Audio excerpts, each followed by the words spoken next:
وما ينطق عن الهوى إن هو إلا وحي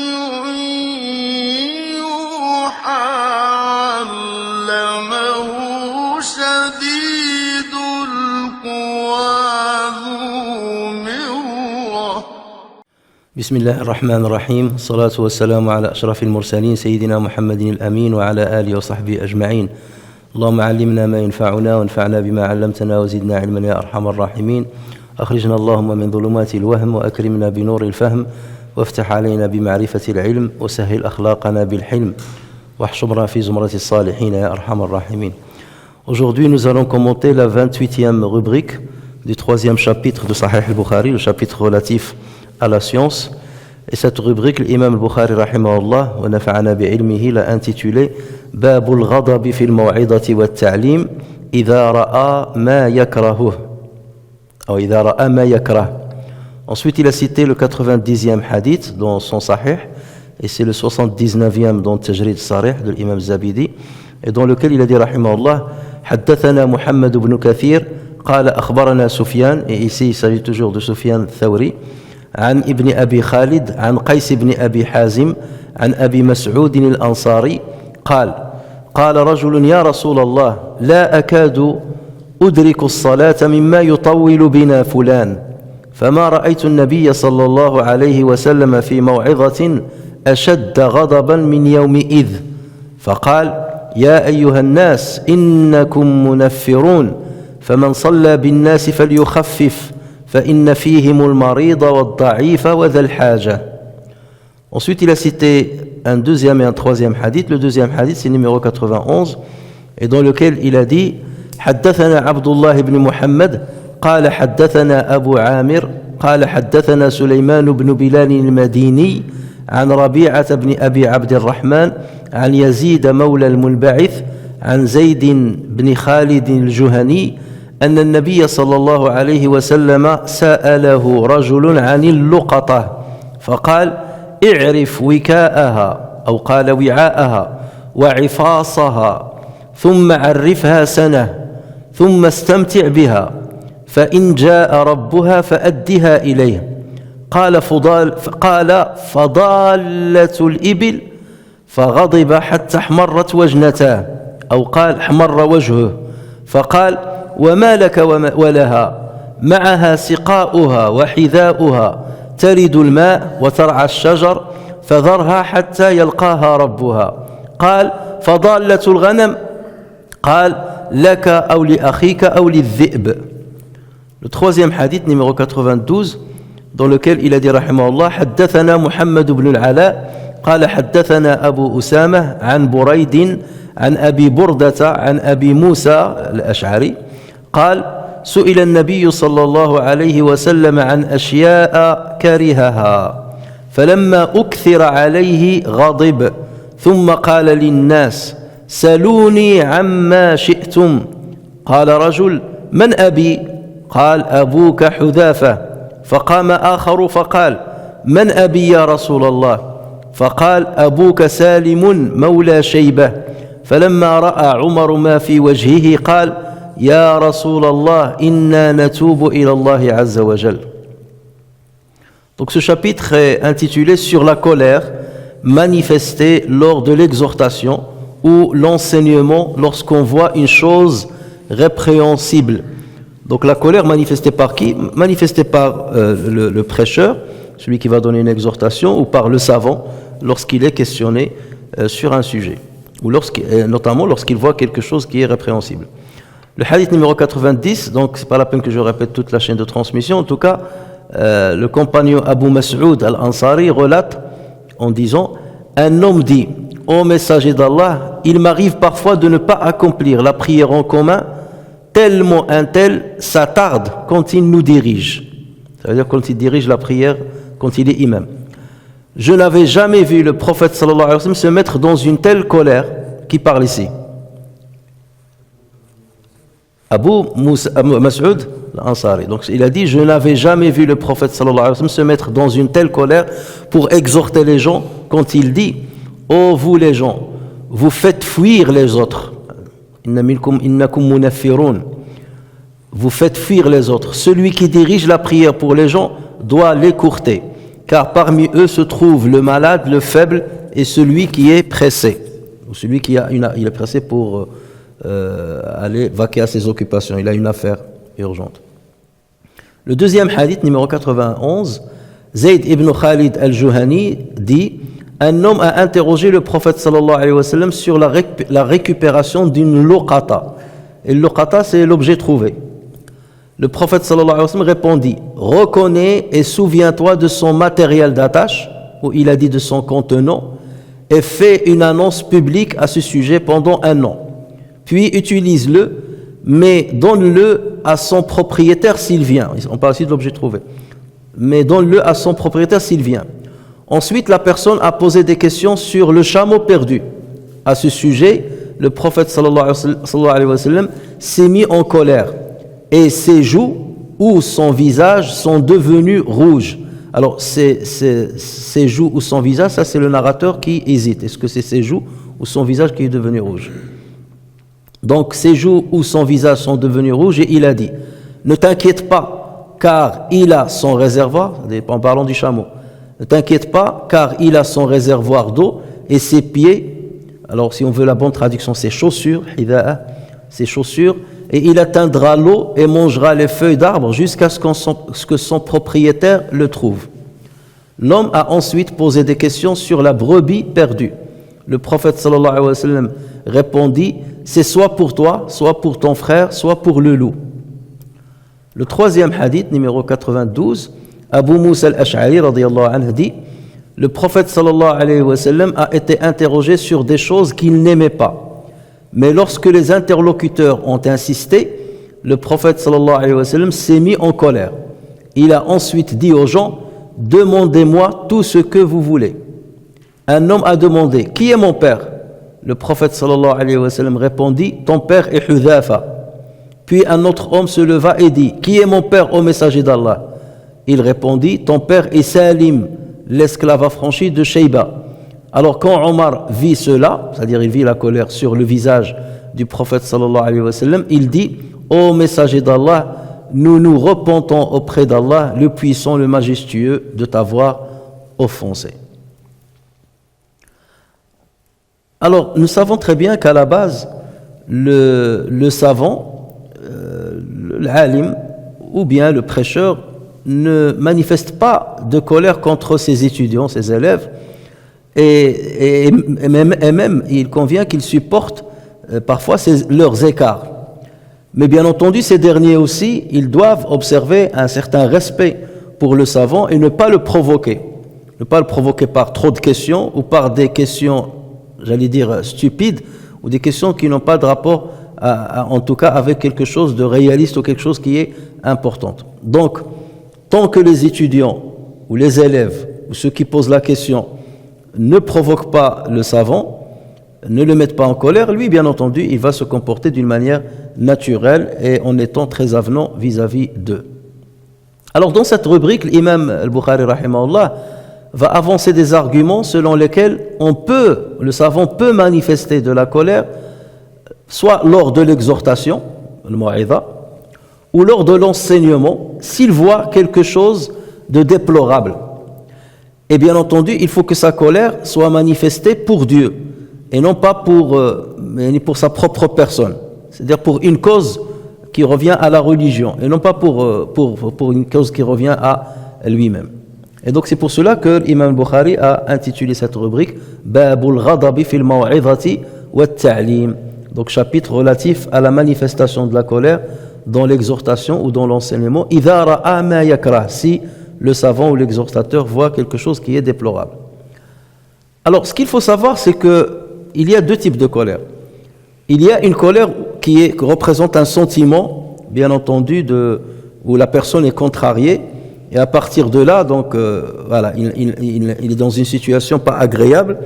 Soit il ne va pas aimer ce qu'on lui a dit, ou ne pas aimer la situation dans laquelle il est, et il va manifester de la colère. Il y a en revanche une colère qui est maîtrisée. Maîtrisée et préméditée. où le savant, par exemple, va tenir un discours avec un ton très haut, avec une voix très forte,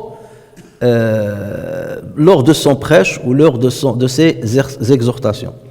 Mais ceci, en général, il va l'utiliser comme un moyen de communication. C'est plutôt pour mobiliser et solliciter l'émotion de l'audience et pour mieux faire parvenir le message. Donc il faut distinguer entre les deux colères. Une colère maîtrisée, volontaire, exprès pour mobiliser et solliciter l'émotion, et une colère parce qu'on réagit mal à la provocation d'autrui. Jabir ibn Abdillah radiyallahu anhu nous rapporte que le prophète sallallahu alayhi wa sallam avait l'habitude de se mettre ou de montrer de la colère dans sa communication lors des prêches. Dans un hadith rapporté par Muslim, Jabir ibn Abdillah dit: chaque fois que le messager d'Allah sallallahu alayhi wa sallam prononçait une khutbah, ses yeux devenaient rouges, son ton fort, et il montrait de la colère comme s'il nous mettait en garde, contre une armée en disant: l'ennemi est sur le point de vous attaquer le matin et l'ennemi avance contre vous le soir. Il dirait en outre: je suis envoyé avec l'heure finale comme mes deux doigts. Donc ici, Jabir ibn Abdillah nous montre l'état où était le prophète sallallahu alayhi wa sallam lorsqu'il prêchait, notamment le vendredi. Donc on voyait ses yeux qui devenaient rouges, son ton qui devenait très haut, au point qu'on avait l'impression que c'était quelqu'un qui nous mettait en garde contre une armée qui est aux portes de la ville, qui va nous attaquer sous peu. Donc imaginez quelqu'un qui vous met en garde contre une attaque imminente. Forcément, il va crier, il va faire attention, il va vous mobiliser. Et c'était l'attitude du prophète sallallahu alayhi wa sallam dans ses khutbahs. Donc, dans certaines situations, la manifestation de la colère par le savant ou l'enseignant est efficace. C'est le cas là, donc c'est pour mobiliser les gens. Elle est efficace, parfois elle est nécessaire pour parfois corriger une erreur, ou bien limiter la diffusion d'une erreur. Il voit une erreur, donc soit pour limiter sa diffusion, ou bien la corriger, donc il peut se mettre en colère. Ou pour dissuader les gens de poser certaines questions inadéquates. Lorsque le savant, on lui pose des questions inadéquates, donc, et on le contrarie, donc là, parfois, il faut qu'il manifeste qu'il est dans une situation qui n'est pas bien pour que son interlocuteur comprenne qu'il y a des limites qu'il a dépassées. Dans le hadith 90, Abu Mas'ud al-Ansari donc relate en disant: un homme dit: ô messager d'Allah, il m'arrive de ne pas atteindre la prière en commun, tellement un tel s'attarde quand il nous dirige. Alors, certains savants disent que l'homme qui s'est plaint auprès du prophète sallallahu alayhi wa sallam était Hazm ibn Abi Ka'b. Donc c'est lui qui est venu se plaindre auprès du prophète sallallahu alayhi wa sallam. Il se plaignait de qui? Il se plaignait d'un imam, peut-être de son quartier, qui, lorsqu'il dirigeait la prière, et souvent ça doit être de son quartier qui est lointain de Médine, parce que c'est le prophète sallallahu alayhi wa sallam qui dirigeait la prière dans la mosquée prophétique. Et dans les autres quartiers qui sont lointains, donc il y a toujours un imam qui va diriger la prière localement, et notamment la prière de le Fajr. Et donc cet homme-là, Hazm ibn Abi Ka'b, est venu se plaindre d'un imam qui allongeait trop la prière. Alors les savants ont divergé sur la signification de la phrase dite par Hazm ibn Abi Ka'b. Lui, il a dit en arabe, ou bien c'est ce qu'on rapporte en tout cas sur lui: La akadu udriku salata mimma yutilu fulan. Je n'arrive pas à atteindre la prière tellement un tel s'attarde dans la prière. Et cette phrase, elle est équivoque. Pourquoi? Parce que si un imam s'attarde dans la prière, les gens, ils vont arriver à atteindre la prière ou pas? Normalement, ils doivent l'atteindre. Parce que tellement il allonge la prière, les gens, ils ont largement le temps de venir à la mosquée et de trouver les gens encore en train de prier. Et si on prend l'apparence de cette phrase-là, La akadu udriku salata mimma yutil, je n'arrive pas souvent à atteindre la prière tellement un tel s'attarde dans la prière, elle a posé problème. C'est pour cela que certains imams comme le Qadi Iyad, rahimahullah, il a dit dans ce hadith-là, en tout cas dans la version de ce hadith-là, il y a ce qu'on appelle tashif. Tashif, ça veut dire quelqu'un, un scribe, lorsqu'il a voulu écrire le hadith, il s'est trompé. Donc pour lui, ce que le scribe devait écrire dans ce hadith-là, la akadu atruku salata, la akadu, c'est pas la akadu, de lam toukid, la akadu atruku salata mimma yutilu fulan. À chaque fois, je suis sur le point de quitter la prière tellement un tel l'allonge. Là, c'est plus logique. Et je rentre en prière avec lui, et tellement il allonge, je commence à dire, je vais arrêter, je ne peux plus me tenir, donc je veux quitter. Et donc c'est pour cela que le Qadi Iyad, il a dit non. Donc il y a un tashif, il y a une erreur de transcription de ce hadith-là. Au lieu de dire la akadu, la scribe a écrit la akadu avec un alif. Ou au lieu d'écrire atruku, il a écrit udriku. Vous savez, à l'époque, lorsqu'on écrivait l'arabe, ça sera atruku, udriku. Vous avez le ra ou le kaf à la fin, atruku, udriku, ou le hamza fil l'oul. Donc, il peut y avoir justement, on peut se tromper sur l'écriture peut-être. Et c'est pour cela que certains se sont basés sur cet avis de Qadi Iyad, comme Abu Zinad ibn Siraj, et il a dit, cela signifie que cet homme était faible, et lorsque l'imam tardait dans sa prière, il avait du mal à terminer avec lui. D'accord ? Et ça, c'est déjà arrivé avec un compagnon qui est venu, il a trouvé le prophète sallallahu alayhi wa sallam en train de prier, une prière surrogatoire, et il est rentré avec lui dans la prière. Et le prophète sallallahu alayhi wa sallam a lu le Baqara, ensuite il a suivi avec Ali Imran, jusqu'à ce que l'homme, il a dit, j'allais faire quelque chose de grave. Il lui a dit, c'est quoi ? Il a dit, j'allais quitter la prière et te laisser terminer. Voilà qu'il a, le prophète sallallahu alayhi wa sallam, il priait une prière pour lui, surrogatoire, pas les prières canoniques obligatoires. Donc voilà la première interprétation qui a été donnée à cette phrase, c'est que cette phrase-là est fausse. Toutefois, cette explication, déjà, elle ne va pas avec l'énoncé tel qu'il est, et elle ne va pas avec d'autres versions de ce même hadith. On a d'autres versions qui sont beaucoup plus explicites. Voilà pourquoi on a intérêt à rassembler toutes les versions pour voir quelle interprétation prendre. Donc il y a d'autres versions. Il y a une version rapportée également par le Bukhari, rahimahullah, dans le chapitre de l'adhan, l'appel à la prière, et dans la rubrique qu'il a intitulée Babu man shaka imamahu idha tawwal, celui qui se plaint de son imam lorsqu'il s'attarde. Donc c'est quelque chose qui arrive souvent. Voilà. Babu man shaka imamahu idha tawwal, celui qui se plaint de son imam lorsqu'il s'attarde. Et c'est le hadith numéro 704. Et l'imam Bukhari a rapporté aussi une deuxième version de ce hadith dans un autre chapitre, c'est le chapitre de l'Ahkam, chapitre des jugements, et dans une rubrique qu'il a intitulée Hal yaqdi al-qadi aw yufti wa huwa ghadban. Le juge peut-il juger alors qu'il est en colère? Peut-il juger ou répondre à une question alors qu'il est en colère? Et c'était le hadith 7159. Et il y a aussi l'imam al-Bayhaqi et l'imam Ahmed qui ont rapporté cette version, avec quelques petits changements, comme on va le voir. Dans cette version, qu'est-ce qu'on dit? L'homme, donc en l'occurrence Hazm ibn Abi Ka'b, il a dit au prophète sallallahu alayhi wa sallam, Ya Rasulallah, inni la ata'akharu ani s-salah fil fajri mimma yutilu bina fulanun fiha. Et dans des petites versions, enfin dans d'autres versions, par rapport à ce qu'est le Bayhaqi et Ahmed, Ya Rasulallah, inni la atakhallafu, ou bien la ata'akharu. La atakhar, ça veut dire, Ya Rasulallah, je viens en retard. À chaque fois, je viens en retard à la prière de l'Fajr, tellement un tel s'attarde quand il nous dirige. Et dans une autre version, inni la atakhallafu an salati al-Fajr. Je n'arrive pas à venir à la prière de l'Fajr, tellement un tel s'attarde en l'accomplissant. Et donc ici, il a parlé de salat al-Fajr, ou bien salat al-Ghada, ou al-Ghada, Ghudouwan wa Ashiya, al-Ghada, c'est le matin. Donc c'est la prière de Fajr, on l'appelle salat al-Fajr, on l'appelle salat al-Subh, on l'appelle salat al-Ghada.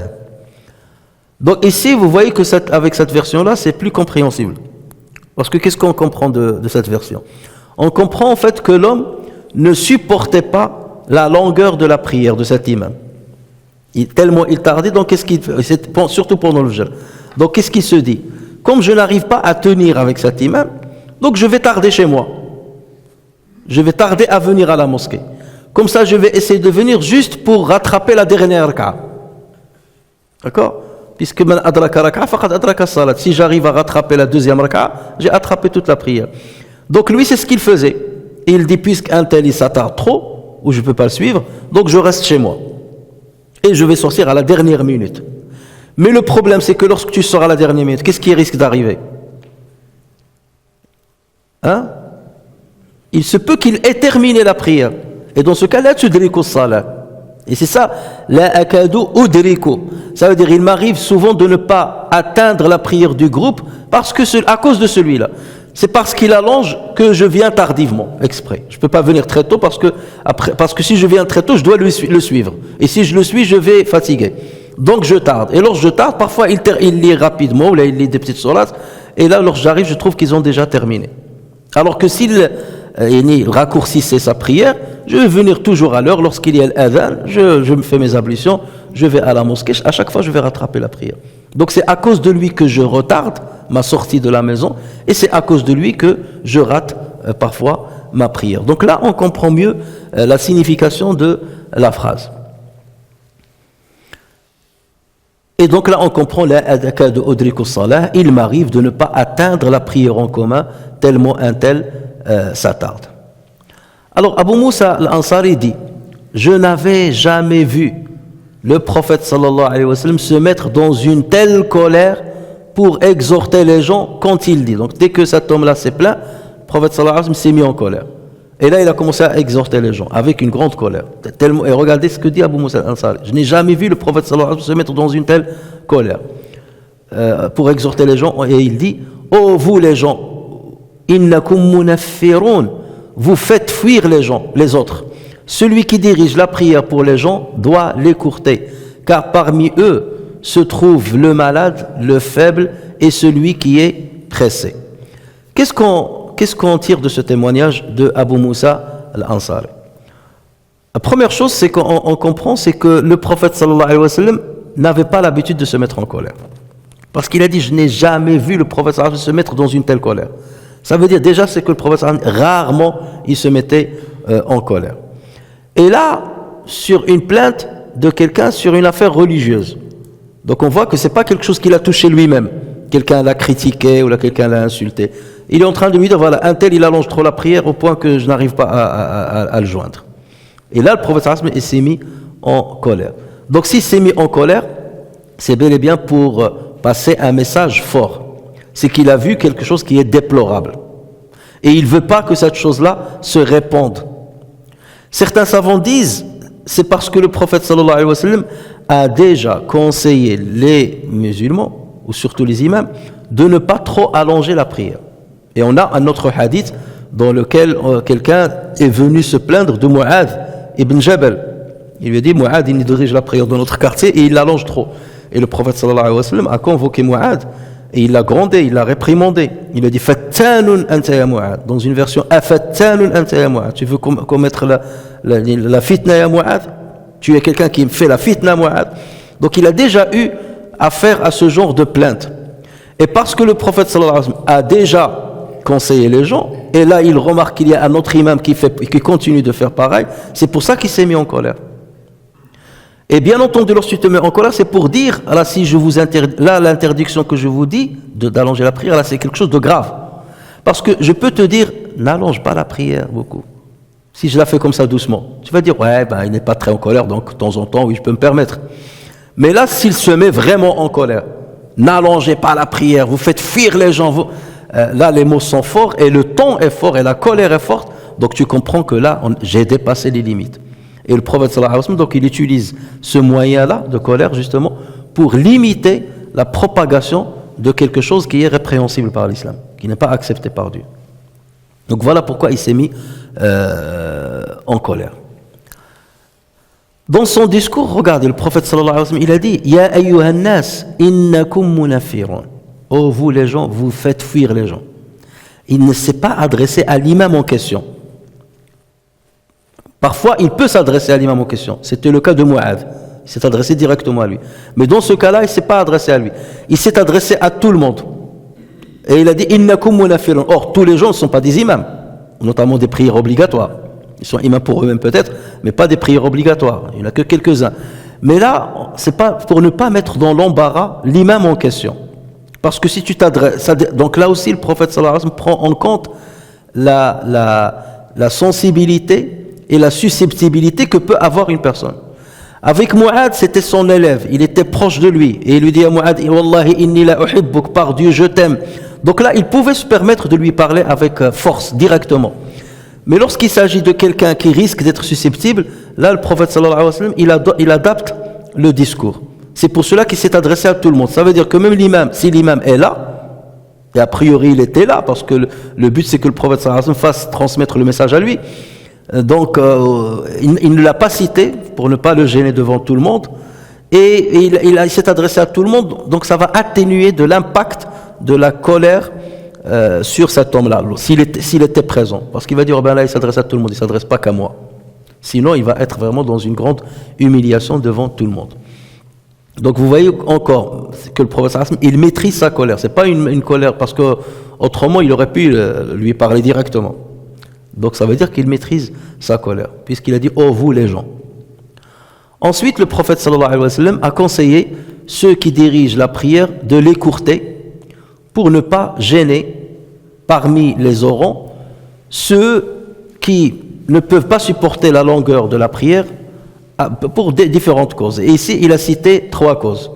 Soit la maladie, quelqu'un qui est malade, et la maladie il a le dos malade, donc il ne peut pas supporter une station debout pendant longtemps, ou il est faible, c'est quelqu'un qui est âgé, ou un enfant, donc là aussi c'est le faible, ou quelqu'un qui est pressé, ça veut dire celui qui a une affaire, à régler une affaire, ou là il a son travail, et donc il faut qu'il aille à son travail.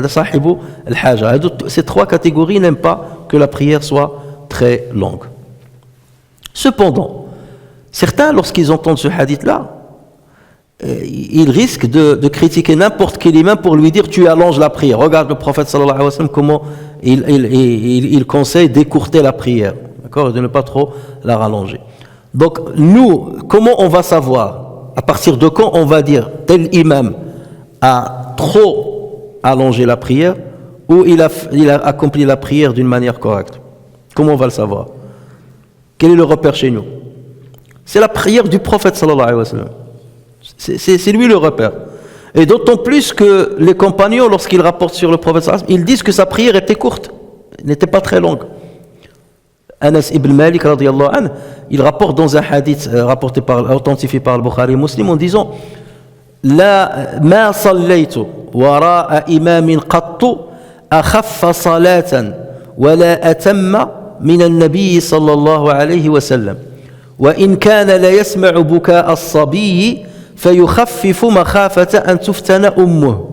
Donc il disait, je n'ai jamais prié derrière un imam dont la prière était si légère, khifa. Donc le prophète il respectait ce principe, si légère et si complète. Ça veut dire complète, il ne faisait pas comme un oiseau qui picote.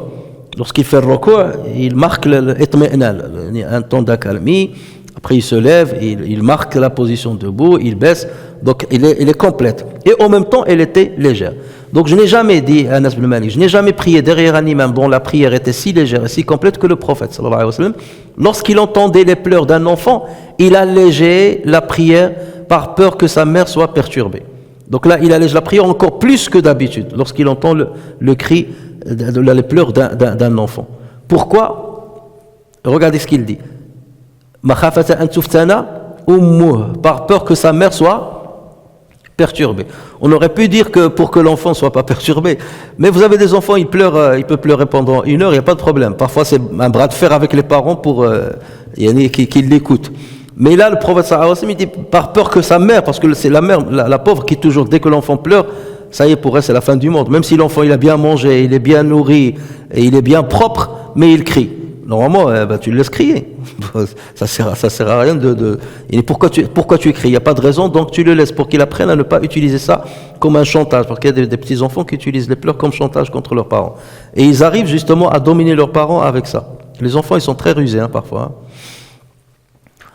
Alors Anas témoigne que la prière du prophète était légère lorsqu'il dirige un groupe. Et ce sont d'autres hadiths qui vont déterminer le degré de cette légèreté. Et la légèreté par rapport à quoi? On va déterminer la légèreté notamment par rapport à la lecture du Coran lorsqu'on est en station debout, ou surtout dans les 2 premières rak'ahs. Parce que les deuxièmes rak'ahs, tu vas lire le Fatiha. Donc même si tu allonges le Fatiha, ça ne va pas tarder trop. Donc tout dépend de combien de versets tu vas lire dans la première et la deuxième rak'ah. C'est ça qui va juger de la longueur de la prière. Donc, que disent les hadiths sur ce qu'avait le prophète sallallahu alayhi wa sallam l'habitude de lire dans les prières? C'est ça qui va nous donner un repère par rapport à ce qu'est une prière légère. Un hadith rapporté par Nasa'i sur Sulayman ibn Yasar, qui rapporte ce hadith-là sur Abu Huraira radiyallahu anhu. Sulayman ibn Yasar, c'est un tabi'i, et il rapporte ce hadith sur Abu Huraira. Que dit Abu Huraira? Il dit: je n'ai jamais prié derrière quelqu'un dont la prière était semblable à celle du messager de Dieu qu'un tel. En fait, Abu Huraira, il priait derrière plusieurs personnes après la mort du prophète sallallahu alayhi wa sallam, et il priait derrière un homme qui s'appelait Amr ibn Salama al-Jarmi.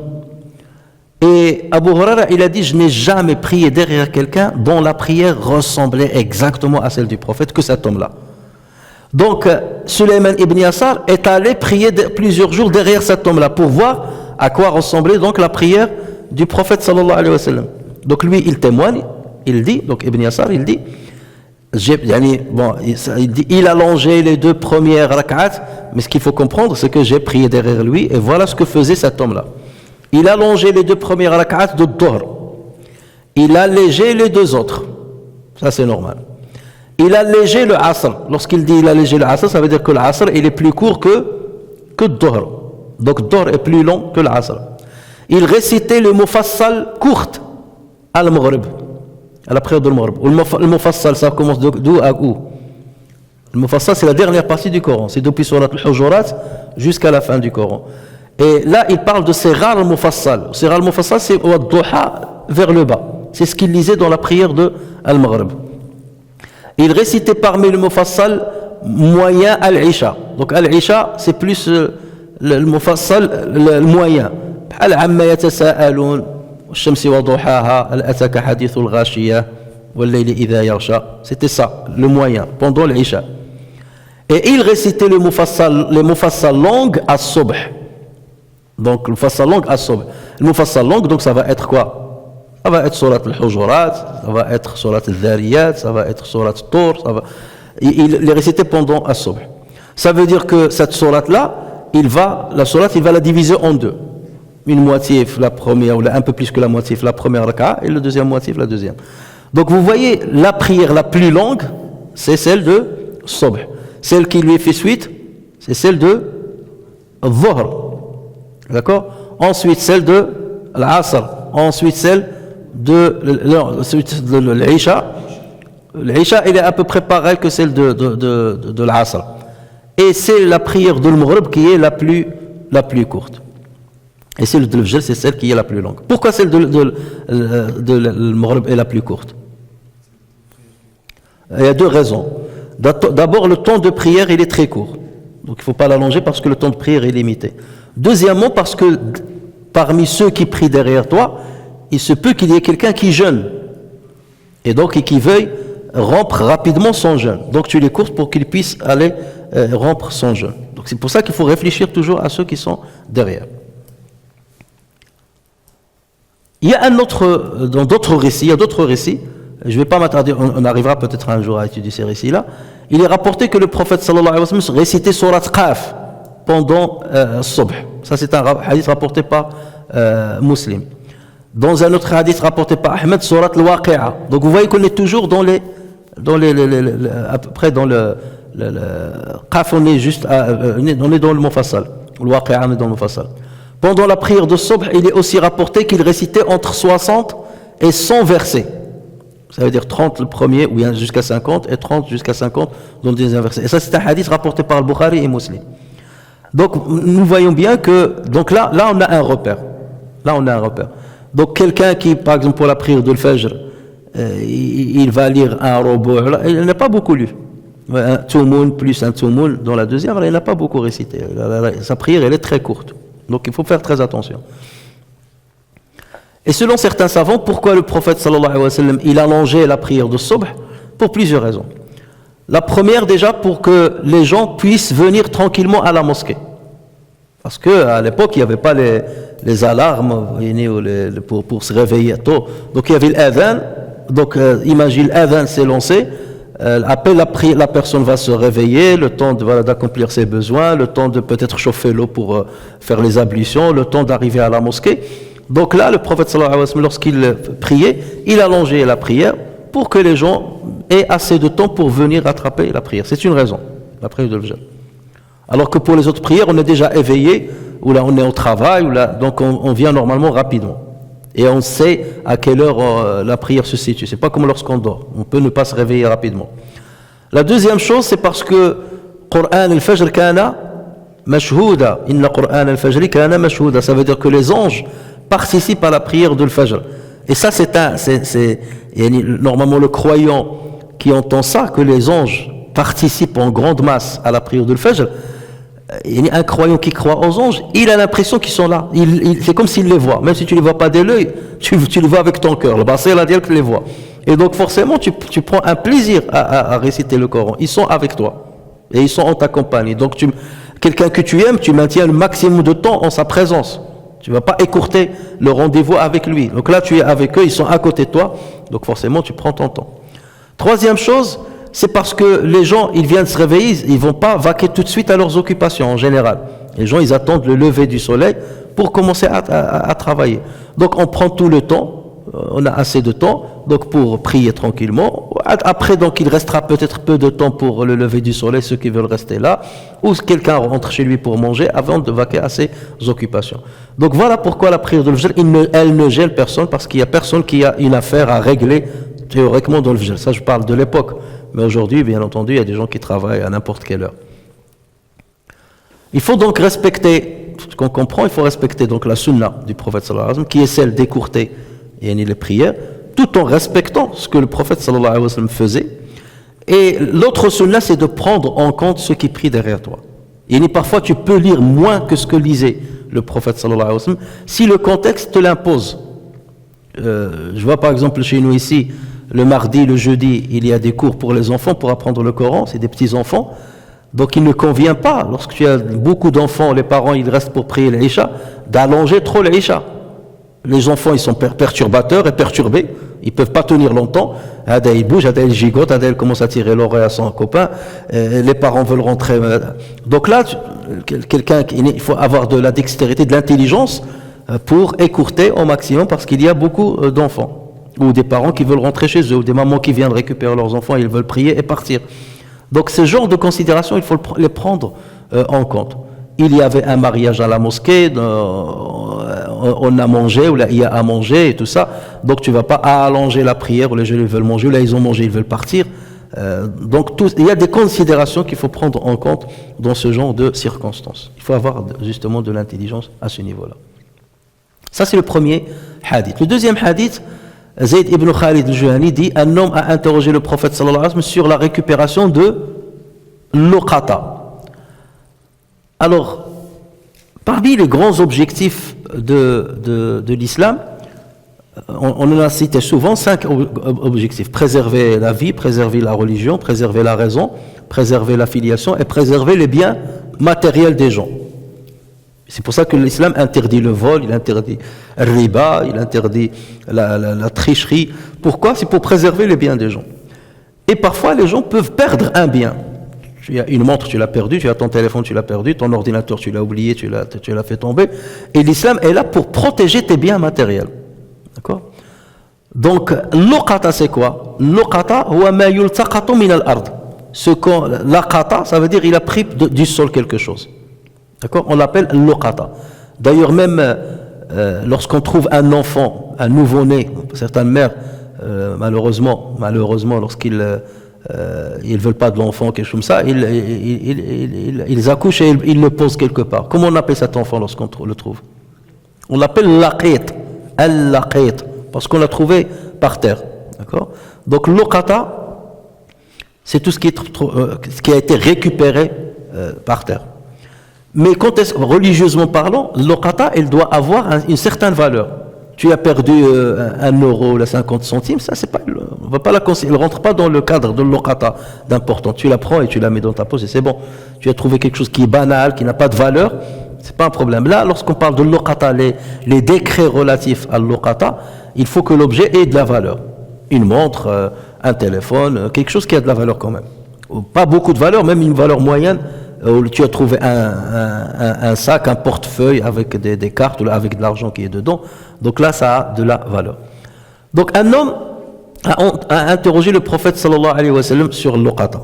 Et comment on doit réagir avec l'oqata. Certains savants ont dit que cet homme-là, la majorité ont dit qu'il s'agissait de Umayr Abu Malik. Certains disent que c'est Bilal ibn Rabah, radiallahu anhu. D'autres disent c'est Al-Jaroud.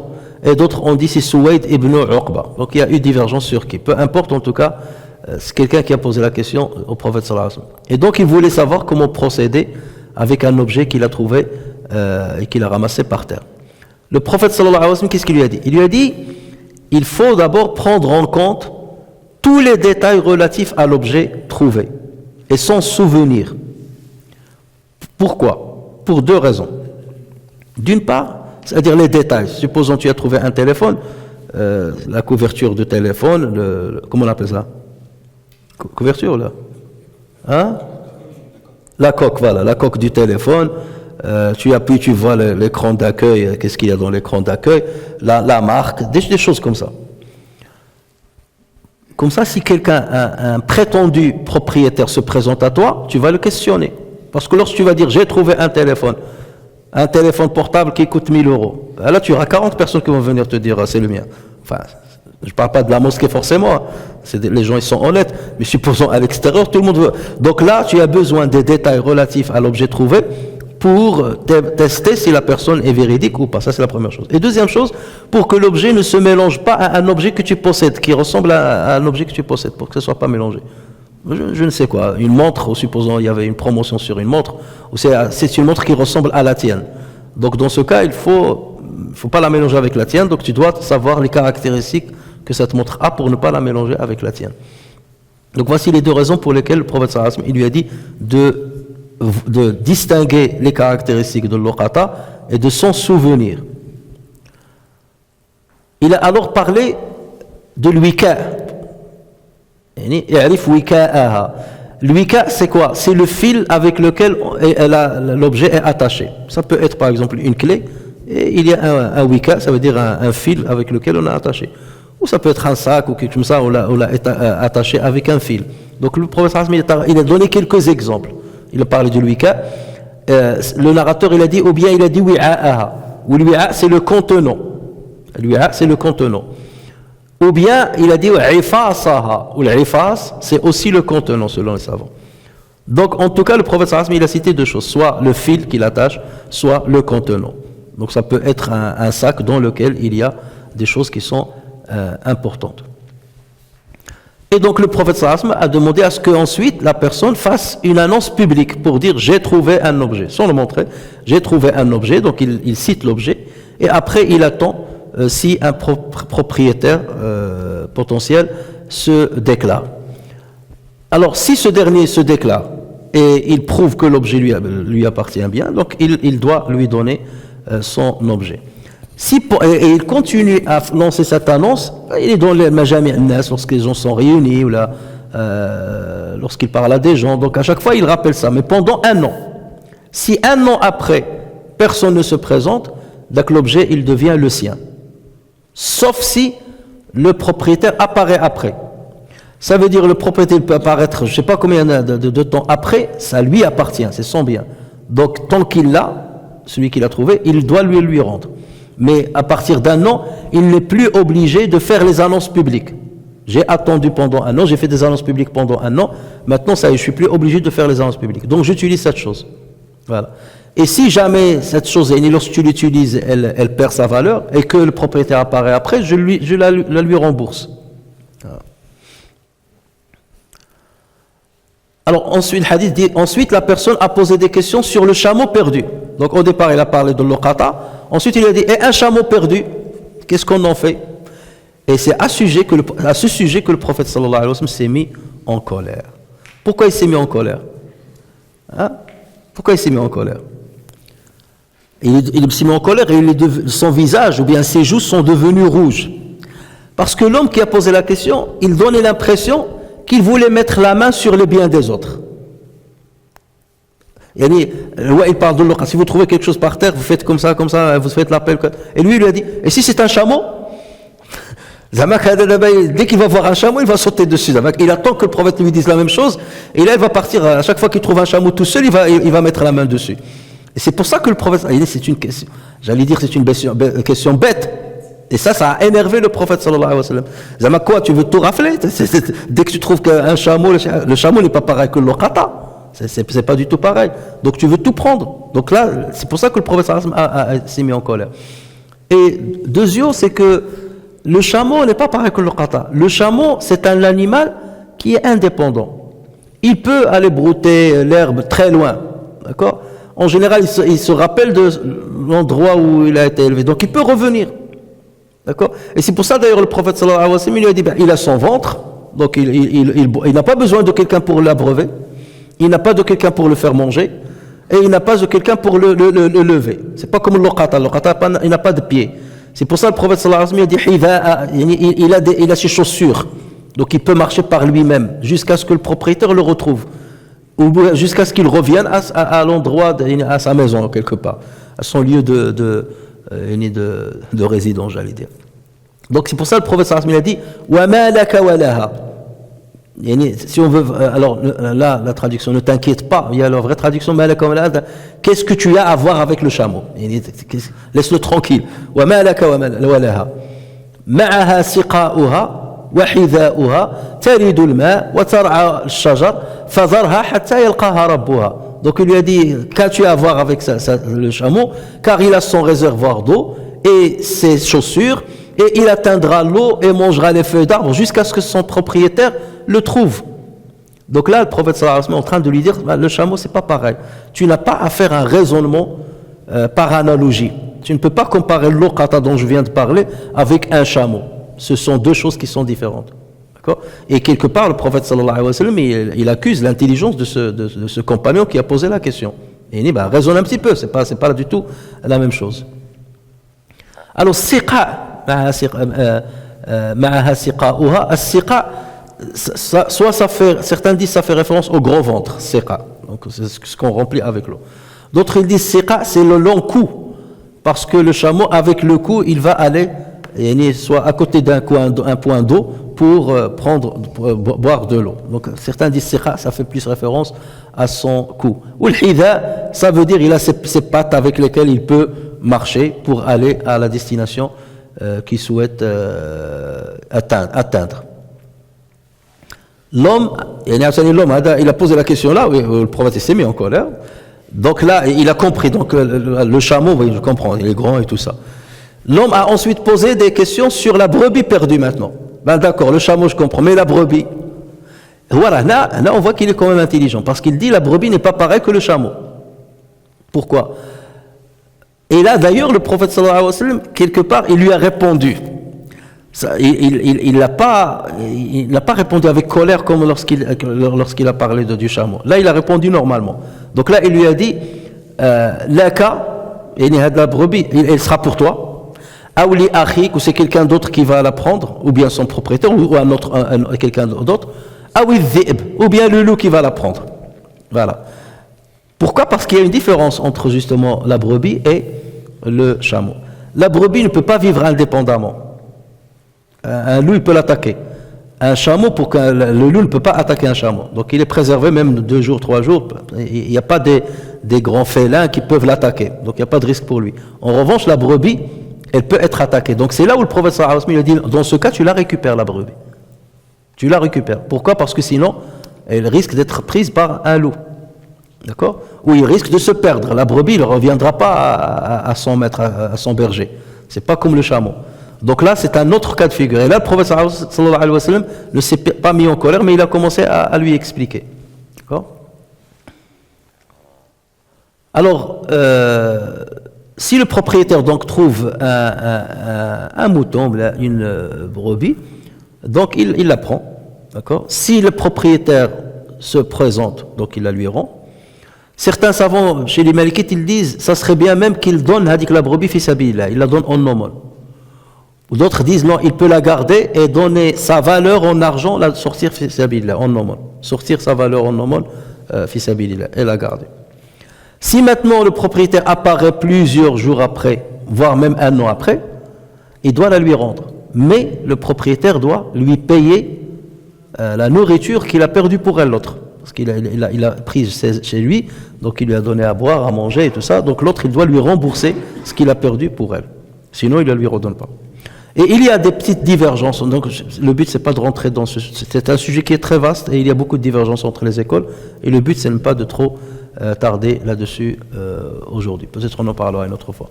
Il y a même certains qui disent que même si le propriétaire revient et que la brebis, il a mouru, ou l'autre il l'a mangé, ou il est mort, ou là il l'a mangé, il ne lui redonne pas son prix. Pourquoi? Ils ont dit parce que le prophète sallallahu alayhi wa sallam, il a dit, ou bien elle sera au loup. Ou si la brebis a été dévorée par un loup, il n'aura rien le propriétaire. Donc voilà, ton frère l'a prise, donc considère comme c'est le loup qui l'a dévoré. Donc ne lui demande pas, de te rembourser son prix. Là aussi, c'est des savants qui sont allés dans ce sens-là. C'est pas comme l'oqata, parce que l'oqata, tu la gardes. Alors qu'elle dit que tu as même dépensé de l'argent pour elle. L'oqata, tu ne paies rien pour elle lorsque tu la gardes pour toi. Alors, le troisième et dernier hadith de cette rubrique, dans lequel Abu Moussa al-Ash'ari dit, le prophète sallallahu alayhi wa sallam a été interrogé sur des choses qu'il n'aimait pas. Mais lorsque les interlocuteurs ont insisté, le prophète sallallahu alayhi wa sallam s'est mis en colère. Il a ensuite dit aux gens, demandez-moi tout ce que vous voulez. Demandez-moi tout ce que vous voulez, il ne l'a pas dit dans le sens où, allez-y, non, il l'a dit parce qu'il a été contrarié. Ils ont commencé à lui poser beaucoup de questions. À un moment, il s'est énervé. Et après, il leur a dit, posez-moi ce que vous voulez comme question. Mais il l'a dit dans le sens, lorsque quelqu'un te dérange, et à un certain moment, tu te résignes. Tu lui dis, vas-y, va jusqu'au bout. Ou il te dit, par exemple, est-ce que je peux te prendre 1 minute? Tu lui dis, d'accord. Ou toi, tu es pressé. Il prend 1 minute, 2 minutes, 3. Ou toi, tu lui dis, à un moment, tellement il t'énerve, tu lui dis, vas-y, maintenant, on va s'asseoir. Qu'est-ce que tu... Mais tu lui dis, tu montres que tu es énervé. D'accord? Vas-y, maintenant, ça y est. Et là, c'est dans ce sens-là que le prophète sallallahu alayhi wa sallam leur a dit, posez-moi ce que vous voulez comme question. Il était énervé. Et Omar l'a remarqué. Donc, il y a un homme qui s'est levé et qui a dit, qui est mon père? Man abi. Et le prophète sallallahu alayhi wa sallam dit lui répondre, ton père c'est Hudhafa. Il y a un deuxième homme qui s'est levé et lui a dit, et moi? Man abi, c'est qui mon père? Il lui a dit, ton père c'est Salim, Mawla Shayba, l'esclave affranchi de Shayba. Et Omar ibn al-Khattab a remarqué que le prophète sallallahu alayhi wa sallam était en colère. Il a remarqué la colère dans le visage du prophète sallallahu alayhi wa sallam. Et c'est pour cela qu'il a dit à Rasulallah, inna nastaghfirullah, nous nous repentons à Allah le puissant, le majestueux. Je vois qu'on t'a offensé. Alors, ce qu'il faut savoir, c'est que l'islam, il réprouve de poser des questions qui n'ont pas d'intérêt, ni pour la vie profane, ni pour la vie religieuse. Parfois, c'est des questions farfelues, qui n'ont pas sur des choses importantes, sur des futilités, ou là, des questions bêtes, qui ne convient pas de poser. Normalement, il faut pas les poser. Et donc, le prophète sallallahu alayhi wa sallam, ce jour-là, voilà, justement, il était victime de ce genre de questions. Et c'est pour cela qu'il leur a dit, posez-moi les questions que vous voulez. Alors, le premier qui a posé la question, lui a dit, Man abi, qui est mon père, c'est Abdullah ibn Hudhafa radiyallahu anhu. Et lui, pourquoi il a posé la question? Certains disent que, en fait, lorsqu'il se disputait avec quelqu'un, il le diffamait comme étant l'enfant de Zina, comme si son vrai père n'était pas Hudhafa.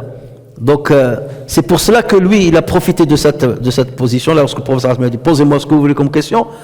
Il était certain que son père c'est Hudhafa. Donc il a voulu quelque part que le prophète confirme devant tout le monde. Mais là, en même temps, il court un grand risque. Parce que le prophète va lui donner la réponse exacte, parce qu'il la reçoit de l'wahi, de la révélation. Mais imaginez que les rumeurs des gens étaient vraies. Donc là, ça va être la honte devant tout le monde. Donc quand même, il a couru le risque. Et pour vous dire, là, il fallait, à la limite, tu veux poser cette question, tu la poses discrètement au prophète sallallahu alayhi wa sallam. Parce que si la réponse est négative, ton vrai père n'est pas celui que tu crois, c'est grave. Donc au moins, tu le gardes pour toi. Et là, il a voulu, que tout le monde le sache, donc il a dit, Man abi. Et donc le prophète sallallahu alayhi wa sallam, il lui a dit, donc ton père, c'est Hudhafa.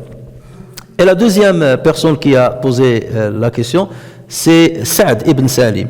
Sa'd, pareil, il lui a dit à Rasulallah, Man abi. Il lui a dit c'est Salim. Donc Sa'd ibn Salim, Mawla Shayba ibn Rabi'a. Donc il lui a dit ton père c'est bel et bien Salim, Mawla Rabi'a. Donc heureusement pour les deux là, ce que connaissaient les gens c'était la réalité.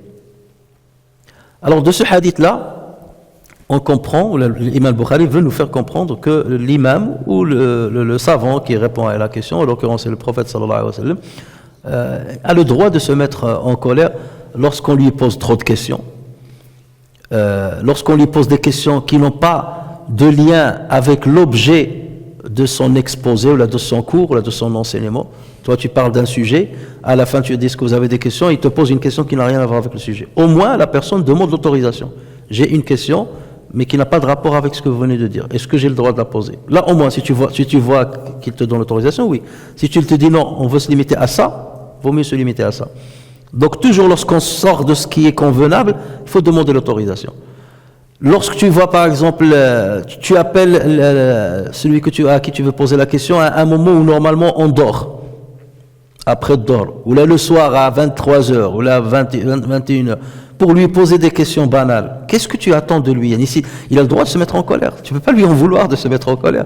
Et ça reste un être humain qui a des sentiments, qui peut se mettre en colère, donc la personne ne doit pas le provoquer.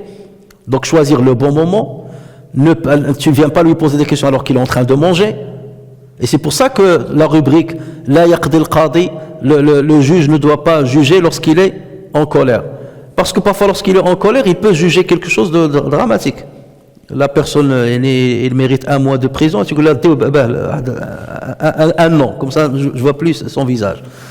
Le qadi, il ne faut pas qu'il juge lorsqu'il est malade. Imagine, il a la diarrhée, ou là, il est contrarié, ou tu commences à lui poser des questions. Ouais, il est malade. Donc ça aussi, il faut voir la situation et demander déjà l'autorisation. Je te prends tant de temps. Au moins, lorsque tu vois qu'il est contrarié, il est en train de marcher, il veut sortir, s'il te plaît, je peux te poser une question, j'en ai pour tant. S'il te dit oui, oui. Mais tu ne peux pas le prendre comme ça, le confisquer, et après tu le lâches pas. Parce qu'il risque d'être contrarié. Et après tu vas dire, il est mauvais, regarde comment il m'a parlé, il m'a pris de haut, et ainsi de suite. Et là, l'imam Bukhari nous rapporte ces hadiths pour nous dire, voilà, même le prophète sallallahu alayhi wa sallam, alors qu'il est bon, on le sait très bien, alors qu'il était tendre avec tout le monde, il lui arrivait parfois de se mettre dans cet état. Donc n'en voulez pas à quelqu'un, si vous voyez un jour qui s'est mis en colère contre vous, peut-être que vous avez été maladroit dans votre question, ou vous n'avez pas choisi le bon moment pour lui poser la question, ou vous l'avez contrarié pour votre question, ou parce qu'il est dans une situation où il ne pouvait pas répondre.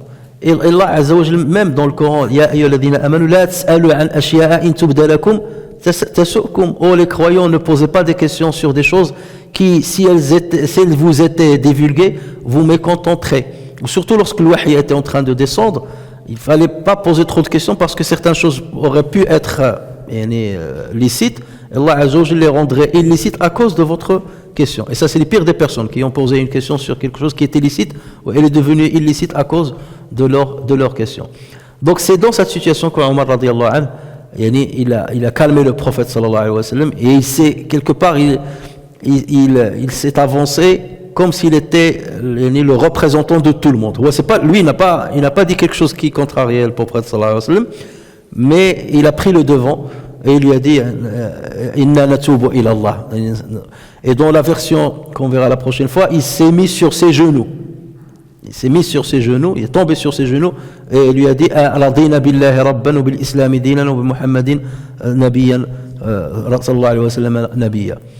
Donc il s'agit quelque part de la part de Omar ibn Khattab d'un aveu, que ceux qui étaient avec le prophète avaient dépassé les limites du convenable.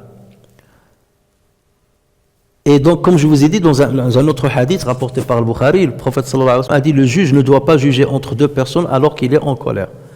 Ici, quelqu'un pourrait dire oui, mais là, le prophète sallallahu alayhi wa sallam il a répondu alors qu'il est en colère. C'est pas la même chose. Un juge, il va répondre entre deux personnes, donc sur un litige. Donc là, il ne faut pas qu'il soit en colère, il faut qu'il soit tranquille, qu'il voit les preuves des uns, des autres, les arguments, et ainsi de suite, et qu'il réponde d'une manière calme. Parce qu'il se peut parfois que même celui qui a, parmi les deux protagonistes, celui qui a subi l'injustice, peut-être qu'il a mal parlé, ou là il était en colère, et le juge, parce qu'il l'a énervé, il ne va pas lui donner raison alors que c'est lui, ou l'autre parce qu'il paraît qu'il est gentil, calme et tout, il lui donne raison. Ou le prophète sallallahu alayhi wa sallam, il a dit, vous venez vous plaindre auprès de moi, et il se peut que l'un de vous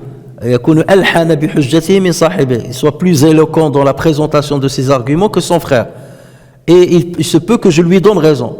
Qu'il sache que si je lui donne raison, c'est que je lui ai donné un morceau de l'enfer, une partie de l'enfer. C'est-à-dire je lui ai donné raison alors qu'il n'a pas raison. C'est que je lui ai donné une partie de l'enfer. Il risque d'aller en enfer parce que il a fait une injustice, et moi, parce que j'ai jugé en tant qu'homme, la révélation n'est pas venue pour me dire qu'il a raison, j'ai jugé en tant qu'homme, il m'a trompé quelque part dans la manière de présenter les choses. Donc ici, là, c'est pas le cas. Le prophète sallallahu alayhi wa sallam, déjà ici, il était soutenu par le wahi, surtout lorsqu'il a répondu à ces deux personnes.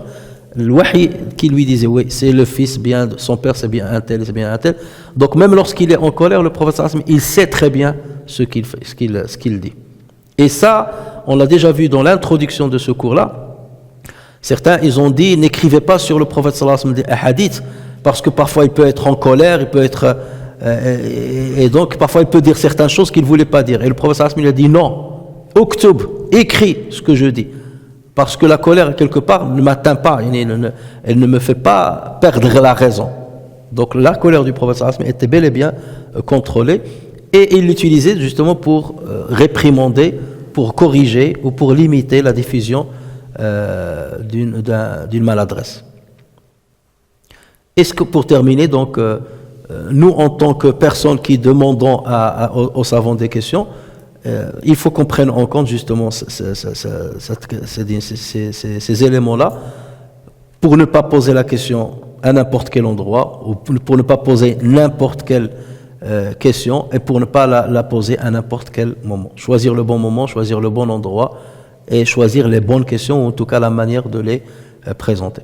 نفعني الله وإياكم بالقرآن الكريم وبحديث سيد الأولين والآخرين وغفر الله لي ولكم ولسائر المسلمين سبحانك اللهم وبحمدك أنشهد أن لا إله إلا أنت نستغفرك ونتوب إليك سبحان ربك رب العزة عما يصفون وسلام على المرسلين والحمد لله رب العالمين.